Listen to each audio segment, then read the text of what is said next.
Relatives of the Sumatran rhino include the white rhinoceros, the Indian rhinoceros, and the black rhinoceros.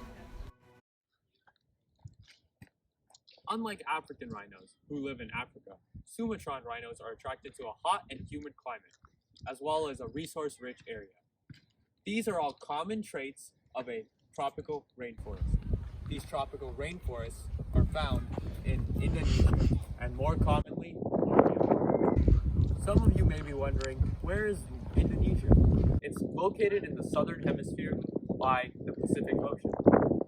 These areas have a typical climate of 28 degrees Celsius and a wet spell from November to April and a dry spell from May to October.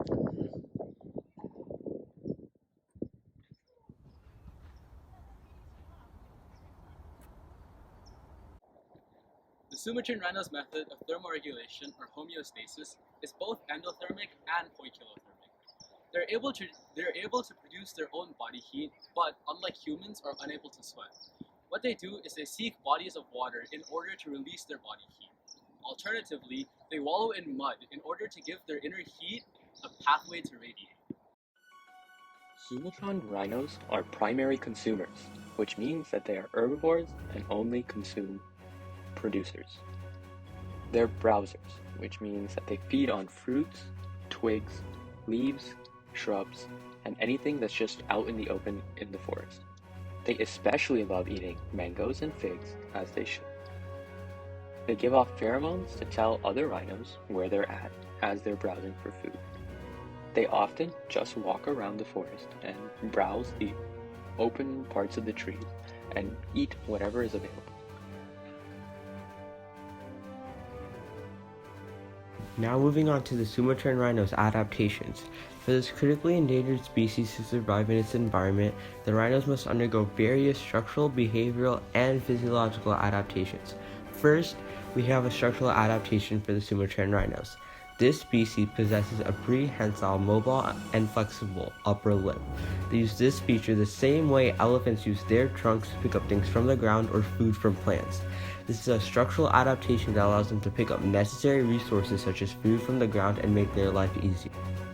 Second, we have a behavioral adaptation. The Sumatran rhino has adapted itself to living at locations that possess a lot of necessary resources for its survival. For example, the rhinos often live near hot springs, which is beneficial to them as it deposits salt and other important minerals. This adaptation to living near a resource-heavy environment has provided them with rare minerals that is needed in their diet. Next, we have a physiological adaptation. In the forest, these rhinos have adapted themselves to eating all sorts of fruits and vegetables. This isn't a common trait possessed by animals, yet the Sumatran rhinos have built acquired digestive structures to consume various plants. This allows them to maintain homeostasis easily and improve their lifespan in their environment. Clearly, the Sumatran rhinos have been able to successfully adapt to their environment. Moving on, we have reproductive success. Sumatran rhinos, males and females, come together to form short-term bonds. This allows them to mate and create offspring via internal fertilization. In addition, the Sumatran rhinos are well known for their marking behavior. The rhinos mark trails with waste such as feces, urine, and soil scraps. This allows for males and females to locate each other and mate. Sumatran rhinos give birth to one calf at a time every 3 to 4 years, born from October to May, which corresponds with the region's rainy season. Young male Sumatran rhinos are often very aggressive towards females, and they are known to injure or even kill them during courtship. What is courtship? Courtship is a period of time when a couple develops a romantic relationship leading to marriage. Sumatran rhinos are very solitary, except for females when they have calves. Rhinos help to maintain the lives of other plants and animals, which keeps the ecosystem healthy. They also diversify grass, which other animals like elephants eat. If Sumatran rhinos disappear, the areas that they live in will be extremely different. Rhinos shape landscapes as well as protect locals. As rhinos graze, they give back to the forest as much as they take away. Sumatran rhinos are mostly endangered due to habitat loss as well as fragmentation. The rest of them live in small clusters that are not viable to populate, leading to the further decrease in population. Their population also decreases due to poaching of their horns. What are humans doing to counteract the extinction of rhinos? The WWF, or the Worldwide Fund, is fighting wildlife crime as well as trying to protect the environment of the Sumatran rhinos. They are also moving said rhinos to managed sites and are working on captive breeding. These efforts not only help the Sumatran rhinos, but also the environment that they live in itself.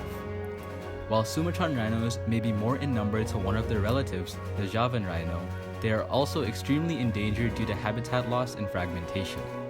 The Sumatran rhinos may stay endangered for a while. However, we do not believe that they will go extinct. As previously mentioned, the WWF is trying to help them. Many efforts have been made to reduce environmental destruction, which will greatly aid the rhinos. This, along with human enforced breeding, makes it possible for this species to make a full recovery population-wise. If the Sumatran rhinos do unfortunately go extinct, then the locations that they inhabit will be a distinctly different place. They would also be significantly emptier. Without rhinos grazing and sustaining plant biodiversity, environments would be less hospitable to other herbivores. Sumatran rhinos keep ecosystems healthy and are therefore nearly essential.